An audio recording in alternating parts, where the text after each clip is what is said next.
Assalamualaikum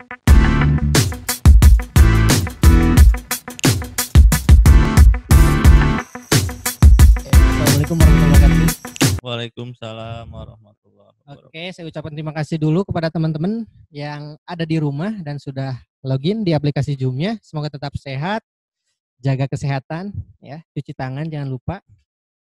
Well, di samping saya ada sosok sekaligus idola saya sebenarnya gitu teman-teman ya. Min. Ya, dengan Bapak Lutfi Kausar Rahman. Sepertinya kita saudara kembar, Pak. Ya, Benny Suryadi Rahman, keluarga Rahman ya, Pak ya. Ya, nama belakangnya Rahman. Itu ya.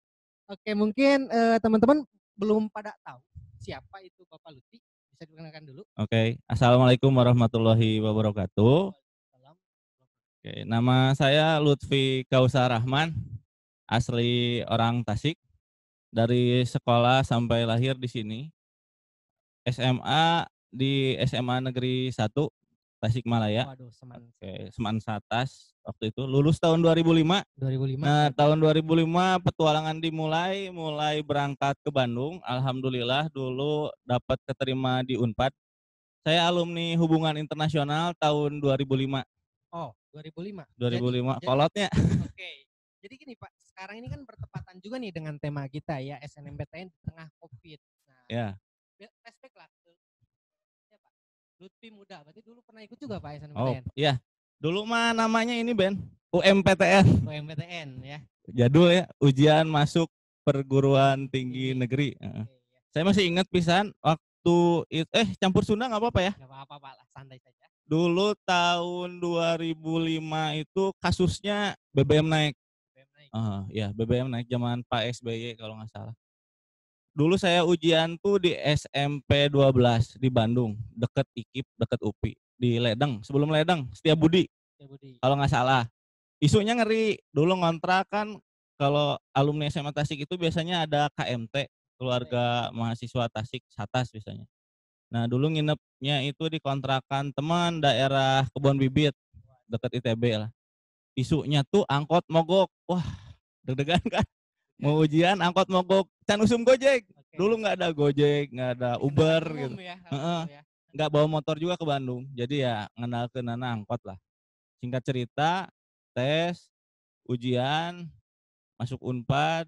Masuk Unpad dulu sih simpel, cita-citanya satu, murah gitu aja. Oh, dulu Unpad murah ya? Dulu Unpad ya lumayan lah murah. Semester itu satu semester tahun 2005 sekitar 650.000, 850.000 semesterannya.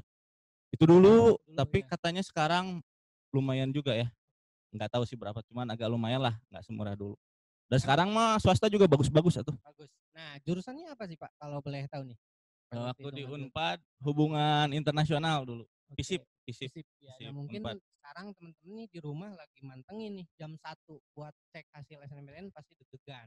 Nah, maka dari itu nih teman-teman pastilah apapun hasilnya nanti kan Pak ya, kita kuliah di negeri atau swasta. Ya. Sekalipun tetap ujung-ujungnya kita pengen sukses. Ya, benar. Nah, ini sekaligus di sini kan Pak Lutfi sebagai Ranger Bukalapak. Ya. Apa sih Pak yang dimaksud Ranger Bukalapak? Oke. Jadi kalau Bukalapak itu kan ada komunitasnya. Nah, komunitasnya itu ada penggerak-penggeraknya.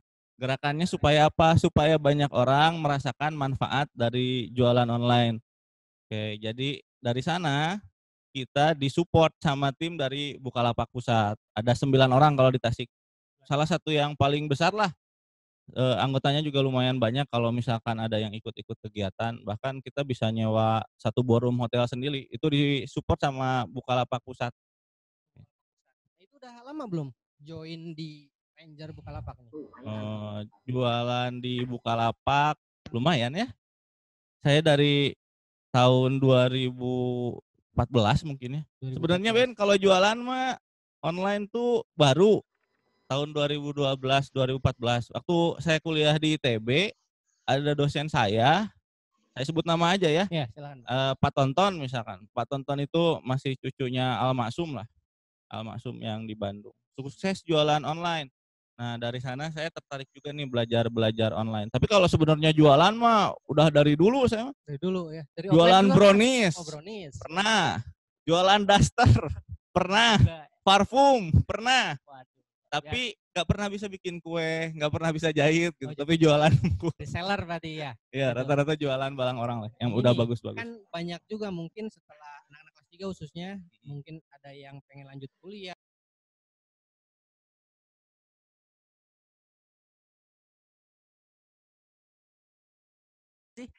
Kendala di awalnya nih, kalau sebagai milenial kan sekarang tuh pengen cepet sukses, cepet untung gitu. Oke. Gimana tuh kira-kira? Pertama, kalau misalkan mau jualan online itu, atau apapun lah usahanya, bisnisnya gitu, jangan pernah mikir kayak bikin mie instan gitu. Mie instan tahu kan? Panasin air 3 menit, berapa menit, masakin mie, langsung masak, langsung enak gitu. Nah, tapi jangan juga terlalu lama atau takut-takut gitu. Jadi poin pertama mah jangan berharap sukses itu langsung cepat gitu ya. Kedua, jangan ditunda-tunda gitu. Jadi usahanya itu sekarang, mungkin suksesnya bisa beberapa waktu ke depan. Contoh, di sini pada tahu semuanya kan Gojek gitu ya. Tahu Gojek? Sedikit lah, saya baca kisahnya dulu, pernah baca di internet. Salah satu kantor utamanya dulu itu cuma ukuran, sorry ya kalau saya salah, tapi saya pernah baca kira-kira ukurannya 6x6 katanya. Waduh. Kecil kan, kayak garasi 2 mobil lah gitu. Jadi kalau misalkan mau usaha online ya mulai aja, gak usah mikir foto harus bagus, beli kamera mahal. Enggak, jualan aja. Misalkan pakai handphone murah. Dulu pertama kali saya jualan itu pakai handphone saya Lenovo. Waduh. A berapa ya? A3000 atau A1000 yang jadul lah pokoknya. Jadul ya, jadul sekali. Jadul lah. Pokoknya mah harus kreatif aja gitu. Latarnya dulu saya ingat jualan hijab, yang lain latar putih kan. Saya nggak punya nih, gimana caranya ya? Saya boleh percaya boleh enggak, saya masih ingat tuh. Dulu jualan hijab organza. Karena latar putih saya nggak punya, saya nyari apa yang putih ya.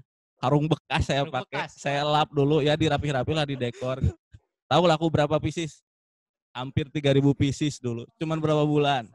Jadi yang penting mah ide dan kreativitas gitu. Jangan mikir modal gede supaya dapat gede. Nggak apa-apa kalau punya modal gede, alhamdulillah. Tapi kalaupun nggak ada ya, mulai aja dari yang ada dulu, sedikit-sedikit lah. Nah itu teman-teman, jadi yang susah sih paling mulai ya Pak ya, mulai dulu gitu. Kreatifnya itu. Kreatifnya, nah apalagi sekarang di tengah COVID-19 ini, kita mau tidak mau dituntut kreatif. Iya, tapi harus. Di tengah ini gimana Pak, sopar bisnisnya? Oke. Online-nya. Alhamdulillah, selain online juga kan masih ada offline. Mereka teh di bakalan headset. Informasi kemarin saya jadi masukin beberapa barang juga ke Tanah Abang. Tanah Abang katanya tutup sampai tanggal 5 kemarin, tapi ada kemungkinan diperpanjang. Ada PSBB dari gubernur. Ya, otomatis andalan utamanya online. Jadi kalau offline Pak, ketutup nggak? Ya lumayan lah, agak ketutup dari jualan offline. Tapi dari online-nya kayaknya ada peningkatan walau nggak banyak. Oke, nah Bapak kan sekarang ya Bos Upi punya ada karyawan lah. Gimana sih, ada nggak sih keluh kesah mungkin dari karyawan tengah COVID ini gitu? Alhamdulillah kalau dari karyawan gaji lancar, aman, nggak ada keluhan. Orderan juga mengalir gitu. Oke, ya. Paling ada beberapa kayak teman saya gitu yang cerita yang masih jenis tokonya masih offline. Kebetulan juga ada saham di beberapa klinik di tempat istri juga nyimpan saham. Ada sampai kan penghasilan utamanya dari yang orang datang ke tempat itu ya. Orang belanja, kalau ke klinik misalkan ada orang berobat ke sana, otomatis kan nilai pendapatannya sangat berkurang gitu ya. Kalau di sana sih ikhtiar aja, kita tutup dari yang lain, insya Allah masih bisa. Walaupun mungkin ada karyawan yang nggak dapat gajinya full karena kan sebagian tutup dari tokonya atau dari klinik. Oke. Nah mungkin gini Bos Opi, banyak nih era milenial sekarang itu sangat nggak sabaran dalam konteks gini. Mereka tuh nyari bisnis ya mungkin mereka nggak sesuai passion atau katakanlah saya gak punya bakat buat bisnis. Nah itu gimana tuh cara menghadapi orang-orang tiba seperti itu? Oke. Jujur, bakat saya yang pertama, saya baru tahu gitu ya. Pertama itu adalah, kalau orang Sunda ada istilah gini, bakatku butuh gitu. Jadi kalau misalkan udah kepepet, ya apa aja lah dilakuin gitu, asal halal. Kalau misalkan passionnya nggak dijualan, mungkin ada yang lain. Di sini juga mungkin kan macam-macam ya. Kayak di LP3 ini, ada yang jago welder misalkan, ada yang jago servis mesin gitu. Itu mungkin juga bisa jadi penghasilan yang lumayan. Tapi kalau misalkan apapun itu, kerjakan sesuatu yang paling dekat dan paling mudah gitu. Contoh, kenapa saya dulu jualan brownies gitu. Karena dulu saya dari Bandung suka ngantor ke Jakarta. Di Bandung ada tukang brownies paling terkenal, nggak usah sebut merek lah, daerah Ranca Bolang misalkan. Jadi kan kalau ngambil brownies dari sana deket, nggak jauh gitu kan. Kalau misalkan jualan daster kenapa? Karena dulu saya sering ikut jualan sama teman, sama bibi ke daerah Jawa, bukan Jawa sih, Cirebon misalkan pasar Tegal Gubuk ya sambil ngambil daster gitu ya. Jadi kalau misalkan mau bisnis atau apapun pilihannya supaya dapat cuan atau dapat lebihnya, bakat segala macam bagus. Tapi usahakan kalau yang awal-awal itu yang paling dekat aja dari lingkungannya dulu gitu. Pasti Paling semua dekat orang lingkungan dulu punya lah. market tersendiri. Punya Gitu ya, kelebihan masing-masing. Misalkan kamu lingkungannya si Beni nih, tiba-tiba jadi dropship hijab gara-gara lihat toko saya ya ikut gitu. Kalau misalkan ada pamannya yang jualan sendal, ikut gitu. Saya juga begitu, ada teman jualan sendal, ikut jualan sendal, bantuin. Oke, nah teman-teman boleh nih akan jadi reseller ya atau dropshipper ini teman-teman gak perlu keluarin modal, tapi cukup jualin produknya orang. Otomatis produknya yang mungkin teman-teman sukai gitu ya, dan pasti marketnya dapat. Nah mungkin ini lagi Bos Upi ya, kendala milenial sekarang tuh mereka tuh kadang mungkin memandang oke ya, apaan sih bisnis gitunya, ya untungnya kecil gitunya. Kemudian kayaknya kalau bisnis gak pasti tuh dapat duitnya, mungkin kalau karyawan kan enak gaji bulanan. Nah gimana tuh cara mendobrak mental itu? Pak, kalau bisnis mah penghasilannya nggak tentu, benar. Penghasilannya takut kecil, benar. Justru di sana seninya gitu kan. Jadi gini, peluangnya kan tiap orang beda-beda tuh. Kreativitas kita tuh diuji di sana gitu. Kalau misalkan kita ada di posisi ketika mulai, jujur ya semua pebisnis pasti gini, saya juga pernah nanya ke orang-orang yang udah gede lah bisnisnya, lewat M bulanannya gitu. Rata-rata kalau produksi bikin apapun ada nggak keraguan gitu barang itu nggak laku atau enggak, dan rata-rata semuanya pasti ada gitu, walaupun pada akhirnya barangnya tetap laku. Nah kalau bisnis misalkan takut nggak laku, takut nggak bisa cuan gitu. Wajar. Nah balik lagi aja ke bisnisnya itu motivasinya apa. Makanya kalau saya tadi bilang kalau misalkan mau bisnis ya cari lingkungan terdekatnya dulu lah gitu, yang dekat dengan kita, jadi kita kan bisa belajar. Cuma kalau mau bisnis itu nggak semuanya harus banyak baca buku gitu, benar. Baca buku bagus gitu, banyak teori bagus, tapi bisnis itu kan tentang aplikasi ya. Jadi tentang apa yang kita lakukan, apa yang kita perbuat supaya kita memperoleh tujuannya itu gitu. Misalkan tujuannya bukan hanya untung juga tapi bisa bermanfaat buat orang lain segala macam.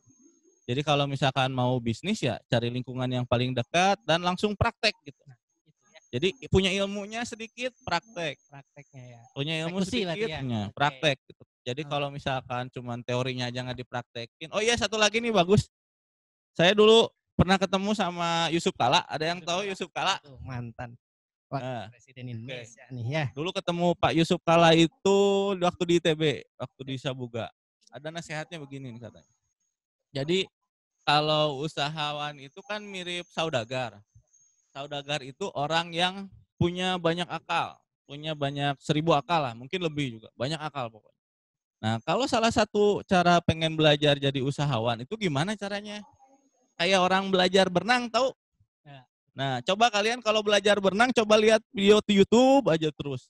Baca buku terus. Praktek nggak pernah gitu. Nggak pernah berani nyemplung air. Kira-kira bakal bisa nggak berenang? Susah dong ya berenangnya. Nah, Susah. kira-kira Hayalan gitu kali itu ya. Kalau kata Yusuf Kala begitu, kalau mau bisnis ya sekolah.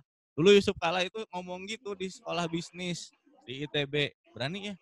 Dia bilang gini ke dosen, kalau mau jadi bisnismen jangan kebanyakan teorinya aja, harus praktek katanya. Jadi kalau misalkan kebanyakan teori nggak praktek, akhirnya jadi apa?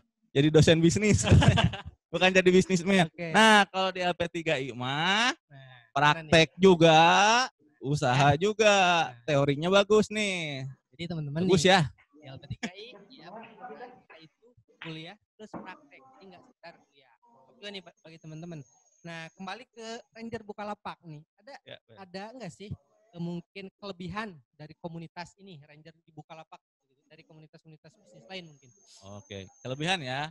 Kalau ikut di komunitas Bukalapak pertama, satu nih, dapat informasi yang lebih. Hey, Contoh, yang join, kalau kan anu setiap join mahasiswa, orang yang ikut komunitas itu dikasih tips karek limaan. and triknya resmi loh. Wow. Misalkan mau cara search engine-nya di Bukalapak seperti apa, judul yang baik seperti apa gitu. Kedua, kalau ada promo atau informasi menarik apapun, misalkan ada promo nih, Ramadan sale atau apalah gitu. Biasanya kalau yang ikut komunitas itu diinfo lebih dulu. Kemudian kalau misalkan ada acara, dulu ada tuh teman saya orang Tasik baru tahun lalu, Kang Acep kalau nggak salah. Ketemu sama Presiden Jokowi, cuman jarak 3 bangku. Gak kebayangkan orang kampung dari Tasik tiba-tiba ada di sebelah presiden gitu.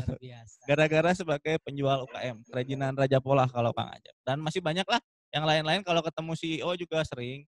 Pak Ahmad Zaki gitu kalau di sana. Yang baru juga Pak Rahman pernah ketemu juga. Oke, nah setahu saya nih banyak lah. Bukalapak sekarang ganti logo ya. Kalau dulu kan logonya BL aja, sekarang kan agak unik. Gimana tanggapannya? Komunitas juga nih. Kalau misalkan dari logo wajar lah, umurnya kan udah di atas 10 tahun ya. Mungkin mau ada penyegaran juga. Dan sekarang juga kan kompetitornya udah mulai sengit tuh, nggak kayak dulu. Dulu kan kalau lawannya merah hijau gitu, marketplace-nya. Sekarang mah ada oranye, ada LZ gitu, ada yang bagus-bagus lah. Bagus-bagus ya. Nah ini mungkin Bos Upi juga kan sekarang dosen juga ya. Dosen. Ya. Nah, dosen entrepreneur. Oke, dosen entrepreneur. Ngadepin anak-anak kuliahan sekarang gimana tuh? Ada nggak tingkat mungkin kesulitan di sisi lain kan sebagai pembisnis mungkin kesulitannya mengelola karyawan. Nah sekarang kan lebih ke anak-anak nih, yang milenial beragam lah. Ya. Kalau anak-anak sih alhamdulillah kalau di LPTGI kan rata-rata open minded ya. Open minded itu gini, kalau kita memberikan informasi yang berguna dan sesuatu yang memang benar-benar worth it lah gitu, pasti diamalkan lah sama mereka. Di sini saya juga kan kalau agak unik sih, ngajarnya dulu entrepreneur, awalnya sama trading saham, sampai sekarang masih trading saham. Oh ya, ada saran buat yang trading saham, jangan beli dulu saham. Never take dropping knife. Jadi jangan pernah ngambil pisau yang lagi jatuh gitu. Nyungsep nanti tangan kamu bisa berdarah. Jadi lagi hancur sekarang ya. Mending tahan dulu aja, kalau ada tanda-tanda pisaunya udah nancep tuh, ada tanda-tanda naik baru beli saham. Kalau di LP3I sih anaknya alhamdulillah. Saya juga ada yang kerja di perusahaan ekspor impor, karena kebetulan alumni juga PPEI, saya alumni PPEI, Pusat Pelatihan Ekspor Indonesia yang di Grogol di Jakarta. Jadi ngajar, ada anak-anak yang kerja di forwarders banyak, yang jadi pengusaha juga ada tuh si Benny pengusaha. Ada di sini. Yang jadi PNS juga ada ya Ben ya? Ada yang jadi PNS, ya bagus-bagus lah. Alhamdulillah alumni sini. Nah, jadi gini, saya juga sering lah bersosialisasi sama anak-anak kelas 3 gitu ya, SMA, SMK, Mas Derajat. Mereka tuh sekarang kadang mungkin gini, pengen kuliah tapi mungkin mohon maaf nih, kondisi orang tua yang memungkinkan. Sementara saya yakin gitu, cita-cita mereka tinggi banget, entah itu pengen mulai bisnis, bahkan pernah ada yang chat, saya pengen dong ikut bisnis kayak gitu, dropship, gimana sih caranya? Bahkan sampai yang seperti itu gitu, Pak. Gimana tuh? Kalau misalkan pengen kuliah tapi nggak ada biaya, caranya kan macam-macam ya. Jadi kalau satu lagi cerita deh, misalkan istri saya itu kuliahnya dokter gigi misalkan, orang tuanya ya alhamdulillah PNS lah, guru SD. Tapi kan alat-alat kedokteran gigi itu mahal segala macam gitu. Ya sambil ngerjain sesuatu, sambil nyari beasiswa segala macam, ya itu kan bisa dicari juga. Kalau misalkan saya kuliah dulu, biaya nggak terlalu berat, alhamdulillah di Unpad sekitar 850.000 satu semester. Kadang-kadang 600.000, itu 850 tuh begitu mau lulus, biasanya 650-an kalau nggak salah. Jadi ya saya dulu ngerjain juga fotografer gak jelas juga, sampingan. Kalau ada wedding, acara kampus gitu ya, video gitu lumayan, kebagian juga cuannya, walaupun nggak banyak, cukuplah buat jajan. Harus bener gitu, harus kreatif gitu ya. Bahkan di LP3 ini anak-anak saya tahu juga, kayak misalkan di bawah sini sebut nama aja ya, misalkan mahasiswa si Asep misalkan jualan apa, eco racing. Benny ini dari kuliah udah mulai jualan, Kangen Water segala macam. nggak apa-apa. Dan biasanya kalau orang yang bisa ngatur waktu dari kuliah itu biasanya ke depannya suksesnya lebih gampang, karena emang time manajemennya udah bagus. Kalau mau biayanya hambatan, ya lu hampir kerja lah gitu kan. Kan kuliah nggak kayak sekolah SD. Satu atau kayak sekolah SMA dari pagi sampai sore kan banyak waktu luangnya tuh. Kadang pagi sampai siang ya Ben ya. Kadang siang sore. Nah, Banyak waktu lah. Jadi teman-teman waktu luangnya ya kita 5 hari. Nah, begini Pak Sufi, yang jadi concern sekarang kan ya ini kita bicara agak lumayan serius ya, global nih di tengah COVID seperti ini gitu ya. Sempat gak sih ngerasa ya jenuh gitu dalam posisi ya seorang businessman, ada gak sih ngerasa jenuh harus di karantina mungkin ya di rumah? Ya, kebetulan kalau saya mah tipikal orang rumahan Ben. Orang rumahan ya. Jadi kalau anak-anak kuliah, teman-teman kuliah saya dulu itu biasanya udah tahu saya itu bisa di kalau dulu di Unpad ada istilah kupu-kupu, kuliah pulang gitu. Kalau lagi bosan ya begitu, saya di asrama.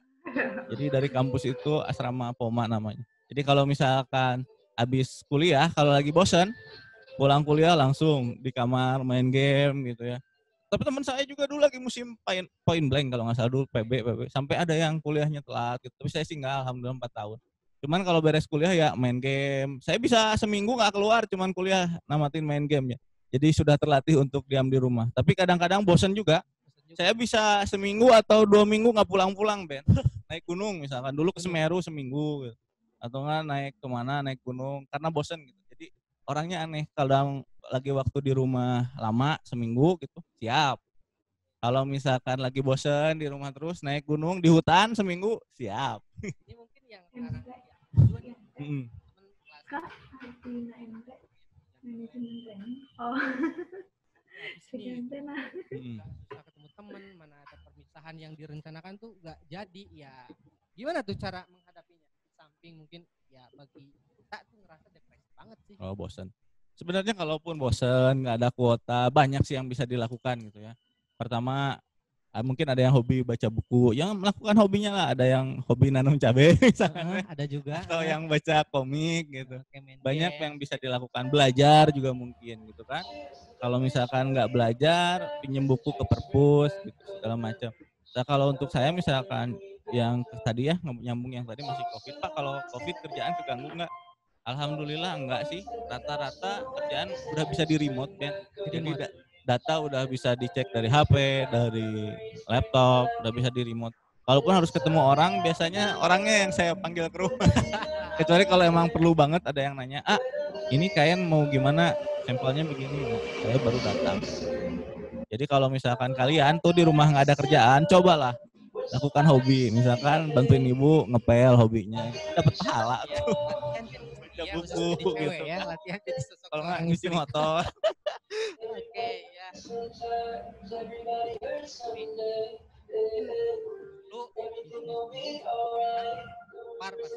Beda. Perbedaan paling mencolok tuh apa sih kalau bisnis zaman sekarang sama dulu? Bandingkan dulu itu. Oke, versi saya ya. Oke ya, versi Basuki. Kalau saya dulu pasar utama itu misalkan pasar beneran tuh. Saya nih. Pasar beneran. Kalau dulu offline market itu bisa disebut 70%, 60% lah. Enggak lah, 80 malah, 80%. Online itu iseng-iseng. Kalau sekarang bisa kebalik malah. Kebalik. Yang online justru jadi income saya itu di angka 80% misalkan. Atau enggak lebih tinggi dari itu gitu. Tapi kalau misalkan yang offline agak keteteran, nggak tahu juga nih saya. Nggak tahu pasarnya emang lagi jelek atau gara-gara ada corona kan otomatis pasar tutup berapa hari itu. Betul. Nggak bakal ada sales kan. Oke. Tapi ini pengiriman gimana? Aman? Misalkan kan kurir-kurir aman tetap. Barang itu maksudnya nyampe 2-3 hari. Untuk beberapa daerah yang kena PSBB atau yang penerbangannya jadi telat tuh ya jadi telat Ben. Telat. Jadi yang biasanya misalkan saya ngirim barang ke Ambon 4 hari, 5 hari, bisa ada yang seminggu tuh. Kemarin ada yang komplain ke Ambon, Pak orderan saya belum sampai. Aduh saya juga komplain dulu ke CS ya, ternyata emang ada antrian terbang atau apalah saya kurang paham. Intinya delay gitu. Kalau misalkan yang agak ngeri juga, saya kan agen pos juga. Jadi beberapa paket yang ke luar negeri ya emang agak terhambat. Termasuk ada orderan juga misalkan yang deket tuh negara kita kan tetangga. tetangga kita negara Malaysia misalkan. Kuala Lumpur kan kena lockdown tuh katanya. Ada juga orang Malaysia baru DP misalkan, baru 5 juta. Pesannya nilainya lumayan lah buat UKM kayak saya. Belum diapa-apain, barangnya nggak bisa dikirim, dia juga nggak berani transfer juga. Lawang KL-nya lockdown kan. Waduh. Nunggu kepastian dari pemerintah juga ya itu ya. Saya juga nggak berani jual barangnya, dia udah di DP-in apa gimana. Tapi udahlah, santai aja. Oke. Nah, juga sekarang di toko produksi masker juga mungkin. Oh iya. Hari ini insya Allah ada giveaway, Ben. Oh, ada giveaway 10 apa 9 masker. 9 masker. Jadi itu juga nggak sengaja lah, intinya mau bantu-bantu orang. Karena kan harga masker yang sekarang waduh. Nggak sopan lah harganya, kata istri. Kalau istri kan orang medis, sama teman-teman juga banyak lah alumni SMA 1 yang jadi dokter atau gitu. Harga masker bisa naik sampai 10 kali lipat. 10 kali lipat. Ada 10 kali lipat yang harga 50.000, ada yang jual 500.000. 500. Karena emang langka gitu. Teman saya juga yang di OJK ada bilang justru 3 bulan sebelumnya ekspor non migas Indonesia itu naik pesat katanya. Taunya yang diekspor itu masker sama alat medis yang hubungan sama corona. Begitu waktunya kita corona, barang agak keteteran ya. Oke, nah jadi gitu teman-teman yang di rumah jadi produksi masker bisa manfaatin tuh gitu ya buat bantu tetangga sekitar gitu. Misalkan mau jual masker juga, bantu support mereka. Nah, itu bagus buat teman-teman ya. Juga bisa. Makanan ya, banyak hal yang perlu kita lakukan lah di tengah wabah ini. Nah, Mas Upi, menarik nih gini ya, bisnis tadi yang dijelasin gitu ya, dari mulai merintis ya mungkin dari nol mungkin ya. Ada dari nol minus mungkin gitu ya. Enggak sih, minus mah nol lah. Nol ya gitu ya. Nah, saya lah posisi gak jauh-jauh nih Mas Upi, ketika kuliah nih kan. Sebenarnya kalau ketika kuliah cukup gak sih kita itu hanya sekedar kuliah, Mas Upi? Oh, jangan. Jujur ya, saya ini alumni hubungan internasional. Wah, ya hubungan internasional nih ya. Cita-cita kan kalau dulu international businessman atau enggak international trader gitu. Benar, tapi kalau di kampus itu yang kita pelajari ya banyaknya teori. Tapi jujur saya juga kerjaan itu dari apa yang bisa saya dapatkan gitu buat makan keluarga itu rata-rata yang dihasilkan dari soft skill justru. Soft skill. Contoh, misalkan dulu kan senang fotografi, misalkan dulu anak-anak kalau di HI banyak anak-anak spektrum itu KM-nya Unpad lah buat fotografi misalnya.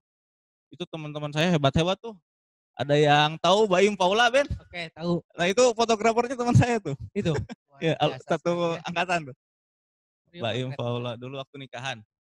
Waktu nikahan apa waktu apa? Prawet kalau nggak salah ya.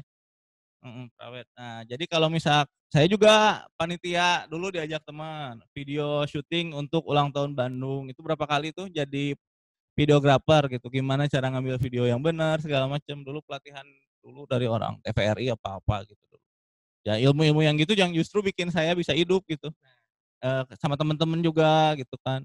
Di asrama mau bikin jaringan komputer gitu, yang simple aja pakai Indonet gitu. Sekedar kuliah mungkin. Jangan kuliah doang. Sayang waktu di luar gitu ya, kali-kali jadi supir juga lumayan. Jadi tahu jalan di Bandung.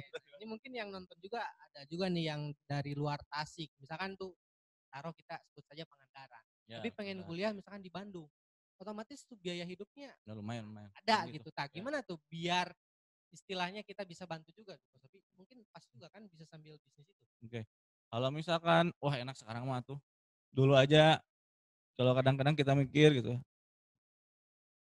Saya ada di Jatinangor, bukan di Jatinangor, di Pati Ukur. Ada nasi goreng lah langganan kita gitu misalkan. Kalau lagi ngobrol sama teman-teman, ada nasi goreng second misalnya. Jadi nasi goreng itu Ben harganya cuma berapa belas ribu gitu. Nasinya banyak Ben. Nasinya banyak. Ternyata pas ngobrol sama si Mangna, Mang kunaon sanggup teh bisa loba kieu. Oh iya mah nasi catering sama si sawat. Dan kita makan bertiga gitu. Waktu zaman-zaman masih susah tuh sambil ngobrol gitu. Kumahanya ngebantuan biaya sambil kuliah gitu. Kan ngobrol biasa ya mahasiswa di kosan gitu. Ada yang kepikiran, ngojek. Tapi kan sekarang mah ngojek sieun cenah kan aya pangkalan, ada grup-grupannya gitu. Tapi kan kalau sekarang mah ada ojek online gitu. Bisa. Mahasiswa sini juga Ben, ada yang sambil ngojek ya. Oke, ada juga. Di LP3I Tasik ada yang sambil gojek gitu. Jadi manfaatin waktu luang. Manfaatin waktu luang. Ya ngetes oke sih, amun misalkan kuliahna padatnya ulah ngegojek heula. Apalagi bolos kuliah jangan sampai. Jangan sampai gitu. Tapi kan kalau misalkan beres kuliah ya bisa ngegojek gitu. Ada juga kan Ben yang jualan makanan gitu. Ada. Di sini ada yang jualan Kita bisa gorengan konsumsi juga gitu. nih di kampus ya buat teman-teman kalau kuliah di LP3I itu enaknya ya. Saya juga pernah pegang koperasi di LP3I kan yang Koperasi. Pak Asep Dadan dulu foundernya sama diberesin waktu mau daftar ke notaris tuh mau jadi koperasi. Jadi di LP3I ada koperasi juga buat yang hobi masak atau mau bantu orang tua sambil jualan bisa jualan Bisa di juga sini. ya. Ada koperasinya. Lumayan dapat cuan juga. Oke ya. Nah ini sisi lain dari Bos Upi nih. Bos Upi ini tipikalnya orangnya gimana sih? Ya mungkin kalau dalam bisnis tuh gimana tuh? Memandang kegagalan sebagai apa? Kita kan pasti bisnis nggak selamanya di atas, pasti ada downnya. Gimana tuh? Oke. Ya kalau misalkan kegagalan dalam bisnis biasalah. Banyak baca aja sih sama referensi. Terus yang kalian baca tuh bukan cuma dibaca gitu. Jadi diamalkan. Oke. Dulu saya punya gini nih misalkan, Pak Lutfi pernah gagal nggak? Kira-kira pertanyaan gitu ya Ben, yang mirip-mirip lah. Jawab, pernah, sering Ben. Terus ada istilah lagi misalkan, Ciputra tahu kan semuanya itu alumni ITB arsitektur. Ciputra pernah bilang gini, kalau kamu jadi pengusaha misalkan, gampang. Kalau kamu jatuh 100 kali atau 1000 kali saya nggak lupa. Pokoknya minimal kalau kamu jatuh 100 kali, bisa bangkit 111 kali. 101 kali ya. Jatuh 1000 kali, bangkit lagi 1001 kali. Ya, jadi posisinya terus bangkit. Gitu. Bangkit ya. Jadi banyak-banyak bacalah referensi, nanti biar optimis gitu. Kalau bisnis gagal apa gimana? Ya jalan lagi, usaha lagi, cari lagi yang lain. Oke, biasa aja. Ada gak sih sosok yang jadi panutan lah atau jadi referensi ini pas awal merintis online-nya? Oke. Pertama kan selain hobi baca, biasanya hobi ngobrol juga gitu. Kalau mau cari jadi bisnismen gitu ya, cari lingkungan atau kayak tadi ikut komunitas yang jualan online atau ikut juga lingkungan pedagang lah gitu. Pedagangnya yang baik-baik ya, jangan yang aneh-aneh. Banyak juga yang ngajarin, misalkan kalau saya dulu di pasar kan di Tanah Abang, banyak Pak Haji yang umurnya udah senior lah gitu. Kalau enggak waktu nyari kain ke Bandung misalkan banyak kokoh-kokoh cici-cici yang nawarin kain yang baik-baik juga. Ya banyak kenalan aja lah, banyak silaturahmi. Kan silaturahmi banyak memanjangkan rezeki ya Ben ya. Banyak baca, banyak ngobrol, dan terakhir bukan cuma ngobrol sama baca terus tidur, diamalkan ya. Dilaksanakan semua yang kalian tahu itu. Oke, jangan banyak magernya ya gitu ya. Habis baca buku nggak eksekusi ya. Tapi jangan kerja nggak tidur juga, jangan. Jangan juga ya, kerja bagai kuda tuh kalau gitu ya. Oke. Saya hobi tidur siang kok. Hobi tidur siang ya gitu. Nah ini kita Bos Upi nih sudah lumayan nih ngobrol-ngobrol. Mungkin dari teman-teman ada nggak sih yang mau bertanya gitu? Yang lagi join? Ya boleh. Ada yang bertanya? Ada nggak? Coba. Irma Holida ada nggak? Halo Irma. Irma.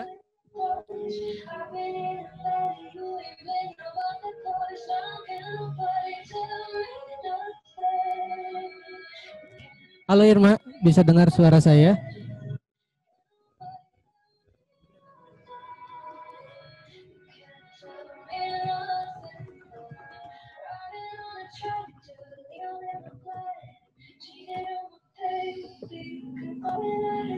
Ada nggak? Halo Irma. Ini ada spesial nih.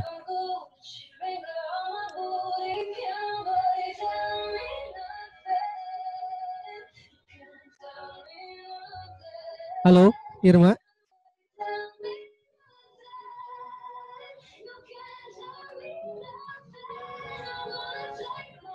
Oke, sudah 45 menit kita ngobrol santuy gitu ya, podcast. Nah ini Bos Upi atau Pak Lutfi gitu, salah satu idola saya juga di kampus gitu ya. Kenapa saya ikut bisnis dropshipper gitu ya, sama beliau juga belajarnya, dosennya gitu ya. Nah jadi teman-teman bagi yang nanti mau lihat cek hasil SNMPTN gitu ya jam 1 siang ini, berdoa gitu ya, dan apapun hasilnya tetap stay positif gitu ya, bahwa kesempatan bukan hanya di kampus negeri.